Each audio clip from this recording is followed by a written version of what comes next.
రీసెంట్గా ధర్మేంద్ర ప్రధాన్ల మంత్రి పదవికి రాజీనామా చేసింది వీర్లే. ధర్మేంద్ర ప్రధాన్ల ప్రమాదాలు, కుంభకోణాలు వంటి ఘటనలకు బాధ్యత వహిస్తూ గతంలో పలువురు కేంద్ర మంత్రులు కుర్చీ దిగవలసి వచ్చింది. వాటి గురించి ఈ వీడియోలో తెలుసుకుందాం.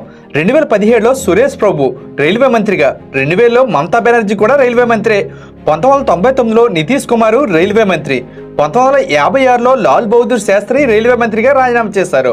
అయితే వారు మంత్రిగా ఉన్న సమయంలో వరుస రైల్వే ప్రమాదాలు జరిగినప్పుడు వారు బాధ్యత వహిస్తూ రాజీనామా చేశారు. 2008లో శివరాజ్ పాటిల్ హోం మంత్రిగా ఉన్న సమయంలో నైతిక బాధ్యత వహిస్తూ రాజీనామా చేశారు.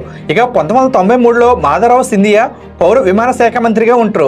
ఆ తర్వాత 1962లో వికే కృష్ణమేనను రక్షణ మంత్రిగా ఉంటూ రాజీనామా చేశారు. ఇక 1958 టిటి కృష్ణమాచారి ఆర్థిక మంత్రిగా ఉంటూ రాజీనామా చేశారు. వారి కాలంలో జరిగిన వరుస కుంభకోణాలు, ప్రమాదాలు ఇలాంటి సందర్భంలో వీరు రాజీనామా చేశారు. అయితే రీసెంట్ గా ధర్మేంద్ర ప్రధాన్ విద్యాశాఖ మంత్రిగా రాజీనామా చేయడం కరెక్ట్ అంటారా? అదేవిధంగా దేశంలో ఈ పేపర్ లీకులు జరగకూడదంటే ఏం చేయాలో కామెంట్ చేయండి. ఈ వీడియోని కొంతమందికి షేర్ చేయండి, వారికి తెలుస్తుంది.